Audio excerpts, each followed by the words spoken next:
सुमित्रा के घर में एसी लग रहा होता है और उसकी दुकान पर काफी भीड़ होती है, तो वहीं शांति के पास सिर्फ एक ग्राहक होता है और उसकी बहू दूध देते हुए अपनी सास से कहती है, माँ जी उधर देखिए, अभी कुछ समय पहले ही उन्होंने दुकान खोली और इतनी कमाई कर ली। उनके घर में आज एसी लग रहा है और हमारी दुकान बंद करने के कगार पर आ चुकी है। परेशान अनीता दूध निकालकर अपने ग्राहक को देती है तो वही विनोद, जो कि बीमार था, खांस रहा होता है। अब अनीता अंदर से दवाई लेकर अपने ससुर को देती है। दूसरी तरफ शहर में शांति का छोटा बेटा, जो कि पढ़ने के लिए गया था, वो शीतल नाम की लड़की के साथ कैफे में होता है और तभी शीतल के पिता उन दोनों को एक साथ देख लेते हैं। मैं तुम्हें कॉलेज पढ़ने के लिए भेजता हूँ और तुम इस लड़के के साथ घूम रही हो। आइंदा से तुम मेरी बेटी के साथ दिख मत जाना और तुम्हारी शादी तो मैं अपने पार्टनर से करूंगा। मैं भी आपके बिजनेस पार्टनर को बता दूंगी कि मैं किसी और से प्यार करती हूँ और आप मेरी जबरदस्ती शादी करवा रहे हैं। मेरा दिया हुआ क्रेडिट कार्ड और बैंक बैलेंस है तुम्हारे पास, इसलिए उछल रही हो ना। पर जाओ इसके साथ कुछ दिन रहकर जब पछताओगी ना, तब आना मेरे पास। शीतल के पिता शीतल से सारे रिश्ते तोड़कर चले जाते हैं और शीतल रोने लगती है। तुम फिक्र मत करो, मेरे माँ बाप को हमारी शादी से कोई ऐतराज नहीं होगा। हम एग्जाम देकर शादी करके मेरे गांव चलेंगे। कुछ ही दिन में शीतल और अमित अपने कॉलेज के फाइनल ईयर का एग्जाम देकर शादी करके गांव जाते हैं। हमने तुझे शहर पढ़ने के लिए भेजा और तू शादी करके आ गया। हमने तुझे हमारे हालातों के बारे में नहीं बताया था कि तू अच्छे से पढ़ाई कर सके और तू शादी करके आ गया। अरे अब जो होना था हो गया और एक ना एक दिन अमित की शादी तो करवानी ही थी। शांति के समझाने पर विनोद शांत हो जाता है और शीतल अपने ससुराल वालों के साथ घुलने मिलने की कोशिश करती है। शीतल, तुम तो शहर में रहती थी, तुमने तो कभी गाय भैंस का चारा नहीं बनाया होगा। हाँ, और हमारे घर तो पैकेट की दूध दही लस्सी आती थी। जानती हूँ, पहले हमारा भी बहुत अच्छा काम चलता था। हमारी गाय इतना दूध देती थी कि अपने ग्राहकों को दूध देने के बाद हम सारा दूध सेंटर भेज देते थे और वही दूध फिर शहर में सप्लाई होता है। सब कुछ जब इतना अच्छा चल रहा था तो अचानक चीजें खराब कैसे हो गई? पता नहीं शीतल, एक दिन अचानक से हमारी एक गाय बीमार पड़ी। डॉक्टर को बुलाया पर हमारी गाय बच ना सकी और दूध भी खराब होने लगा, जिस वजह से ग्राहकों ने हमसे दूध लेना ही बंद कर दिया। इस तरह शीतल ज्यादा से ज्यादा समय अपनी सास और जेठानी के साथ बिताती है। समय गुजरता है और एक दिन उसकी पड़ोसन अपने दुकान में भी एसी लगवाती है और उन्हें ताने करती है। माँ जी, ससुर जी ने ये अच्छा किया, घर के साथ दुकान में भी एसी लगा ली इस गर्मी। हाँ बहू, क्योंकि कुछ लोगों की इतनी औकात नहीं है कि अपने घर में एसी लगवा सके और हम अपनी दुकान में भी एसी लगा रहे हैं। दीदी, मुझे समझ नहीं आ रहा, अगर ये अपनी दुकान में एसी लगा रहे हैं तो हमें क्यों सुना रहे हैं? शीतल, गर्मी देख रही हो और माँ जी पापा जी की हमेशा तबीयत खराब रहती है। इस गर्मी की वजह से डॉक्टर ने घर में एसी लगाने को कहा है, पर काम ही नहीं चल रहा। अकेले तुम्हारे जेठ जी क्या करेंगे, बस उसी का फायदा उठा रही है। जब शीतल को अपने घर की आर्थिक स्थिति और बीमार सास ससुर के बारे में पता चलता है तो रात को वो अमित से बात करती है। अमित, पहले हमारी आर्थिक स्थिति कितनी अच्छी थी, पर समय के साथ सब कुछ खराब हो रहा है। माँ जी पापा जी की भी तबीयत खराब रहती है, उन्हें सांस लेने में दिक्कत होती है। उनके लिए एसी लगवाना बहुत जरूरी है और वो तभी हो सकता है जब हम दोनों भी काम करें। हमने अपनी पढ़ाई पूरी कर ली, फिर भी हम खाली बैठे। क्यों ना हम गाँव में ही रहकर कोई अच्छी सी नौकरी करें और घर में माँ जी पापा जी के लिए एसी ला सकें। तुम सही कह रही हो, मैं जब से यहाँ आया हूँ खाली ही बैठा हूँ। हम कल ही नौकरी का पता करेंगे। अगले ही दिन अमित और शीतल चिलचिलाती धूप में अपना बैग लेकर नौकरी की तलाश में जाते हैं। बड़ी मुश्किलों से अमित और शीतल को जॉब मिल जाती है। माँ जी आशीर्वाद दीजिए ताकि हमारा ये काम आगे बढ़ सके। बहू, मेरा आशीर्वाद तो मेरे बच्चों के साथ है, पर मेरे घर की बहू काम करेगी तो गांव वाले क्या सोचेंगे कि घर में एसी लगवाने के चक्कर में शांति अपनी बहू से काम करवा रही है। माँ, तुम्हारी बहू यहाँ की बहू की तरह गरीब नहीं, शहर की लड़की है। अच्छी खासी पढ़ी लिखी और अमीर घर से है। एक दिन तुम्हारी बहू सबकी बोलती बंद कर देगी। इस तरह अमित और शीतल मिलकर नौकरी करते हैं। देखते ही देखते कुछ दिन बीत जाते हैं और एक दिन जब जल्दबाजी में शीतल नौकरी के लिए जा रही होती है तो वो देखती है कि गर्मी की वजह से एक बाल्टी दूध फट चुका है। माँ जी, मैंने आपसे पहले कहा था मत निकलवाओ, दूध सारा फट गया है। अभी मौका है, बंद कर देते हैं ये काम। तो सही कह रही है बहू, एक ही गाय है, सोच रही हूँ उसे बेच दूं। क्या हुआ बहन, आज फिर दूध खराब हो गया क्या? अगर घर में एसी लगी रहती तो ना तुम गर्मी से परेशान होती और ना ही तुम्हारा दूध खराब होता। सही कह रही तुम्हारी बहू, अपना ये धंधा बंद कर दो, क्योंकि हमारे सामने तो तुम्हारी दुकान वैसे भी नहीं चलने वाली। और जब से मेरी दुकान में एसी लगा है मेरे पास तो ग्राहकों की और भीड़ जमा हो गई है। दीदी, आप उनकी बातों पर ध्यान मत दो। ये दूध भी फेंकने की जरूरत नहीं है, फटे दूध से पनीर, रसगुल्ले, बहुत सी चीज बना सकते हैं। मेरे पापा का मिठाइयों का कारोबार था तो मैं बहुत अच्छे से जानती हूँ फटे दूध का कैसे इस्तेमाल करना है।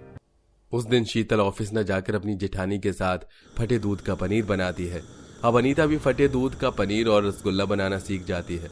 तो वहीं शीतल पनीर और दूध लेकर ऑफिस जाती है और ऑफिस जाने से पहले एक बड़ी सी दुकान पर उन सामान को बेच देती है। माँ जी, कोई जरूरत नहीं है आपको गाय बेचने की। देखिए, जो दूध फटा था वो बर्बाद नहीं हुआ। जितने आप दूध में नहीं कमाते उतना पनीर बेचकर कमा लिया आज हमने। देखा माँ, बिजनेसमैन की बेटी है, दिमाग तो चलाएगी ही। बहू, तुमने तो साबित कर दिया कि अगर इंसान चाहे तो कुछ भी कर सकता है। चाची, आपने पनीर बनाया और मुझे दिया भी नहीं। मुझे पनीर बहुत पसंद है। कोई बात नहीं, कल दोबारा बनाऊंगी तो तुम्हें खिलाऊंगी। अब शीतल सुबह जल्दी उठकर अपनी जेठानी के साथ गाय का दूध निकालती है और उसे फाड़ कर उसका पनीर बनाती है। साथ ही अमित और शीतल ऑफिस में भी पूरे दिन मेहनत करते हैं और उनकी मेहनत बहुत जल्दी रंग ले आती है। जहां शीतल मैनेजर बन जाती है तो वहीं अमित कंपनी का सीईओ बन जाता है और अपनी मिली सैलरी से शीतल और अमित शाम को घर में एसी लेकर आते हैं। चाची, अब हमारे भी घर में एसी लगेगी। मैं तो अब दादा दादी के साथ ही सोऊंगा। बहू, एसी लाने की क्या जरूरत थी? कैसे जरूरत नहीं थी पापा जी, डॉक्टर ने आपको और माँ जी को एसी में रहने को कहा है। आप दोनों से गर्मी बर्दाश्त नहीं होती, सांस लेने में आपको दिक्कत होती है। अब आप एसी में सोना। अपनी मेहनत, हौसले और अमित का साथ पाकर शीतल घर में एसी लेकर आती है और जब एसी लगती है तो राजू अपने दादा दादी के साथ सोता है। और अगले दिन जब शांति के पास एक औरत दूध लेने आती है तो शांति इस बार अपने सामने वाली पड़ोसन को सुनाती है। देख रही हो बहन, मेरी बहू घर में एसी लेकर आई और भले ही हमारा दूध का कारोबार मंदा पड़ गया, पर मेरी बहू ने अपनी सूझबूझ से हमारे इस कारोबार को दोबारा चलाया। साथ में नौकरी भी करती है, बड़ी मेहनती है मेरी बहू तो। औरों की बहू की तरह थोड़ी ना जो दुकान में बैठकर लोगों की चुगलियां करे। शांति की बात सुनकर सुमित्रा और पूजा जल जाती हैं। इसी तरह कुछ दिन बीत जाते हैं और धीरे धीरे अब फिर से शांति के पास ग्राहक आने लगते हैं। ऐसे ही एक दिन शीतल अपनी पड़ोसन के साथ मार्केट जाती है जहां वो पूजा और सुमित्रा की बातें सुनती है। माँ जी, याद है ना आपको 2 साल पहले आपने और मैंने क्या किया था? डॉक्टर जी, ये लीजिए 5,000 और उसकी गाय को ऐसा इंजेक्शन देना कि बेचारी मर जाए, या तो फिर दूध देना बंद कर दे। आपका काम हो जाए। बहू, बड़ी मुश्किल से उसकी गाय को मारा था मैंने, पर फिर भी उनका काम चल रहा था। इसीलिए तो छुपकर कभी मैं उनके दूध में गंदा पानी तो कभी नींबू मिला दिया करती थी। माँ जी, इतना सारा नींबू मिला दिया आपने, अब तो दूध को फटना ही पड़ेगा और जब लोग आकर इन्हें सुनाएंगे तब मजा आएगा। बहन, अब तुम कैसा दूध देती हो? 2 दिन से फट रहा है तुम्हारा दूध। तुमसे तो अच्छा मैं सुमित्रा बहन से ले लूं। शीतल बहू, तो इस तरह इन दोनों सास बहू ने मिलकर तुम्हारे ससुराल वालों का काम बंद किया था। अम्मा, इनको तो मजा चखाना पड़ेगा। मैं सब्जी लेकर घर जाती हूँ, आप मेरा एक छोटा सा काम करो और इस पूरी बात को गांव में आग की तरह फैला दो ताकि इनकी दुकान पर आकर कोई खराब सामान ना ले सके। सच्चाई का पता चलने के बाद शीतल उस औरत से पूरे गांव में ये बात फैलवा देती है। अब कोई भी उनकी दुकान पर नहीं आता और शांति से दूध लेने उसकी दुकान पर आते हैं। साथ में दूध लेते हुए उसे ताने भी देते हैं। बेईमानी करके दूसरों का काम बंद करवा कर अपना कारोबार चलाया, दुकान से लेकर घर तक एसी लगवाई, पर भगवान सब देखता। आज देखो ये लोग दुकान पर मक्खी मार रहे हो। शांति बहन, तुम एसी में बैठकर फिर से दूध बेच रही हो। इस तरह शीतल न सिर्फ पूजा और सुमित्रा की सच्चाई सबके सामने लाती है, बल्कि वो एक और एसी अपनी दुकान में लगवा लेती है, जिस वजह से ग्राहक को भीड़ में गर्मी से परेशान होकर दूध के लिए लाइन नहीं लगाना पड़ता। और शांति भी अनीता के साथ एसी में बैठकर सारा दिन दूध बेचती है, साथ में पनीर और रसगुल्ला का भी काम जारी रखती है। अरे सोना, क्या सिल रही है? अरे माँ, आप? माँ, मैं ना अपनी कॉलेज की फेयरवेल पार्टी के लिए ड्रेस बना रही हूँ। ड्रेस बना रही है? लेकिन बेटा, कॉलेज के फेयरवेल में हाथ से सिली हुई ड्रेस कौन पहनता है? तू मुझे बोल देती तो मैं तुझे बाहर से ही दिलवा देती। नहीं नहीं माँ, मैं कई बार बाहर जाकर ड्रेसेस ट्राई कर चुकी हूँ। बाहर सब कुछ बस गोरी लोगों के हिसाब से ही मिलता है। मेरा रंग दबा हुआ होने की वजह से मेरे लिए कुछ नहीं मिल पाता, इसलिए मैं अपने लिए घर में ही ड्रेस सिल रही हूँ। ये बात तो तूने एकदम सही कही। हाँ, तू जो भी सिल ले, लेकिन अच्छी तो तू लगने वाली नहीं है। कर लो, अब चाहे तू बाहर से कुछ लेकर आ या घर में ही बना। नित्या, ऐसे कौन बोलता है अपनी ही बहन से? ऐसे काले गोरे का भेदभाव नहीं करना चाहिए। माँ, अब काली को काली ना कहूँ तो क्या कहूँ? एनीवेज, अच्छी तो मैं ही लगूंगी, फिर चाहे तू कैसी भी ड्रेस बना। नित्या ऐसे बोलकर चली गई, लेकिन सोना ने उसकी बात का बुरा नहीं माना। नित्या और सोना दोनों बहनें थीं, लेकिन दोनों के ही रंग में जमीन और आसमान का अंतर था। ऐसे ही सिलसिला जारी था। सोना ने अपने हाथों से ड्रेस बनाकर उसे पार्टी में पहना और लाइट सा मेकअप करके वो रेडी हो गई। दूसरी तरफ नित्या ने काफी मॉडर्न सा ड्रेस कैरी किया, जिसमें वो भी काफी सुंदर लग रही थी, और दोनों बहनें अलग पार्टी में पहुंची। नित्या, तेरा ड्रेस और ओवरऑल लुक कितना सुंदर लग रहा है। वेट, ये ब्राउन दीवा कौन आ रही है? अरे ये तो सोना है। उस लड़की के सोना बोलने पर पता नित्या ने भी पलट कर देखा और सोना का लुक देख वो भी हैरान हो गई। सोना ने बहुत ही सुंदर ऑफ शोल्डर पर्ल वाला गाउन पहना हुआ था और उसमें उसका ब्राउन रंग और लाइट मेकअप उसे और भी गजब का बना रहे थे। ये क्या? ये काली मुझसे अच्छी नहीं लग सकती है। वाह सोना, तो बिल्कुल अलग ही लग रही है। कॉलेज में तो तू सादा सा ही आती है, लेकिन आज फेयरवेल में तेरा ये लुक तो फायर लग रहा है। और तेरा ये ड्रेस कहाँ से लिया? रिलैक्स, ये ड्रेसेस काली ने, मेरा मतलब सोना ने खुद बनाया है। सो चीप ना। नहीं यार, बिल्कुल भी नहीं। सोना ही तूने खुद बनाया? तू तो बहुत ही ज्यादा कूल है, ऐसा ड्रेस खुद से बना लिया। इसको ही अगर हम बाहर कहीं से खरीदें तो ये 25 से 30 हजार तक का मिलेगा। सभी ऐसे ही सोना की और उसकी ड्रेस की तारीफ करने लगे, जिससे नित्या बुरी तरह से चिढ़ गई और सारी पार्टी में उसने सोना से बात तक नहीं की। अब गोमती ने अपनी बेटियों की पढ़ाई पूरी हो जाने के बाद उनके लिए रिश्ता देखना शुरू कर दिया था, जिसके लिए उसने अपने घर पंडित जी को बुलाया। पंडित जी, मैं चाहती हूँ कि मेरी बेटियों की शादी अच्छे से भी ज्यादा अच्छे घर में हो। हाँ पंडित जी, मेरे लिए तो किसी हैंडसम, टॉल और साथ ही अमीर लड़के का रिश्ता बताना, जिसके साथ मैं खुश रह सकूं। नित्या ऐसे बोलती हुई चली गई। पंडित ने गोमती को उसकी बेटियों के लिए एक ही घर के 2 बेटों का रिश्ता सुझाया। घर बार अच्छा था, इसीलिए गोमती भी उन रिश्तों के लिए राजी हो गई। आज दोनों बहनों को लड़के वाले देखने को आए हुए थे। देखो गोमती बहन, मैंने तुम्हारी दोनों बेटियां देख ली हैं। एक में जरा रूप ज्यादा है तो दूसरी संस्कारों की धनी है। मुझे दोनों बच्चियां पसंद आ गई और मेरे बेटों को भी वो दोनों पसंद है। तो मैं तुम्हारी बड़ी बेटी का रिश्ता अपने बड़े बेटे से और छोटी का छोटे से तय करती हूँ। गंगा की हाँ को सुनकर गोमती बहुत ज्यादा खुश हुई, लेकिन एक ही घर में शादी होने को सुनकर नित्या कुछ खास खुश नहीं थी। दीदी, हमारी एक ही घर में शादी तय हो गई है, तो क्या करूं? नाचूं? जो भी हो, देखना ससुराल में भी सभी के दिलों में मैं ही राज करूंगी। काली, तू तो काली होने की वजह से अंधेरे में ही रहेगी। नित्या ने आज भी सोना को उदास ही किया। ऐसे ही कुछ समय और गुजरा और वो दिन भी आ गया जब दोनों बहनों की एक ही परिवार में शादी हो गई। अभी दोनों बहनें गृह प्रवेश के लिए खड़ी हुई थी। और हे गंगा भाभी, एक बहू तो बिल्कुल चांद है, दूसरी अमावस्या की रात जैसी क्यों ले आई? चांद तो तभी निकलेगा ना जब रात होगी। बिना रात के चांद का कोई मोल नहीं होता, समझी ना ननद जी? इसीलिए। अब बिल्कुल सही बात। वैसे गंगा, नित्या बड़ी सुंदर है, दूसरी बहू तो सादा सी ही है। सभी ऐसे ही बातें बनाने लगे, जिसको सुनकर बेचारी सोना को काफी दुख हो रहा था, तो नित्या का अभिमान बढ़ता जा रहा था। ऐसी बातों के बाद गृह प्रवेश की बारी आई। पहले नित्या का गृह प्रवेश करवाया गया, जिसमें नित्या ने कलश में जोर से लात मारी और फिर बिना किसी के पांव छुए वो अंदर आ गई।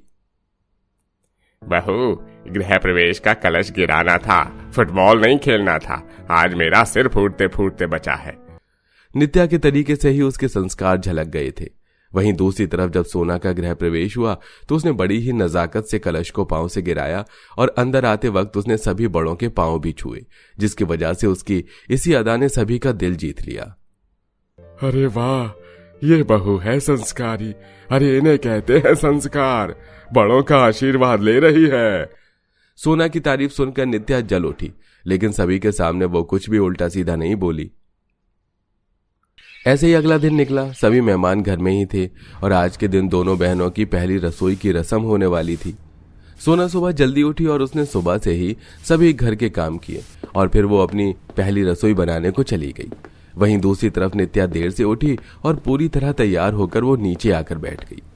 नित्या बेटा, तू इतनी देर से जागी है और अब भी तू यहाँ बैठी है। देख, सोना तो अपनी पहली रसोई बना रही है, जा तू भी बना ले। अब कुछ देर बाद बस खाने का वक्त होने वाला है।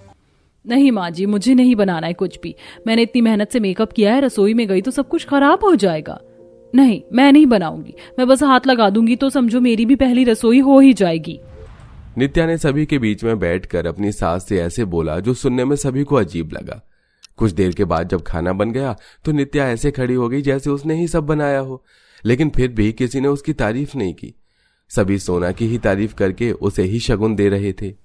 वाह, कितना अच्छा खाना बनाया है मेरी सोना ने, मजा ही आ गया। ये ले बेटा तेरी मेहनत का इनाम। मेरी तरफ से भी बेटा अपना शगुन ले ले, बहुत ही अच्छा खाना बना है। सभी बस सोना को शगुन ही नहीं दे रहे थे, उसकी तारीफ भी करते, जिससे नित्या को काफी गुस्सा आ गया।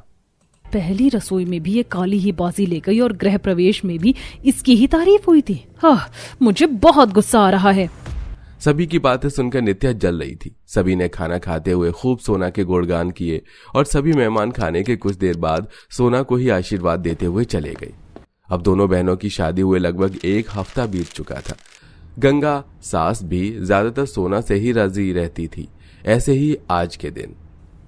नित्या, सोना, मुझे तुम दोनों से कुछ बात करनी थी। वो अगले हफ्ते मैंने घर में किटी पार्टी रखी है, तो अच्छे से तैयारी कर लेना। उसी में मैं तुम्हें अपनी सभी सहेलियों से मिलवा दूंगी। माँ, ये किटी पार्टी क्या होता है? लो कर लो बात, उस अनपढ़ गंवार को ये नहीं पता है कि किटी पार्टी क्या होता है। अरे इसमें ऐसा क्या है कि अपनी बहन को ही तू गंवार कहे? सीधी सादी लड़कियां नहीं जानती हैं ये सब। सोना बेटा, किटी पार्टी लेडीज की पार्टी होती है जिसमें पड़ोस की औरतें और सहेलियां आती हैं। अब देखो, रिश्तेदारों से तो तुम दोनों मिल ली, लेकिन दोस्तों से नहीं मिली हो ना, उनसे ही मिलवाने को मैंने किटी पार्टी रखी है। उसमें मेरी सारी दोस्त और उनकी बहुएं आएंगी। अच्छे से तैयारी करना, कपड़े वगैरह अच्छे पहनना, क्योंकि मेरी सहेलियों का फैशन सेंस बहुत हाई है।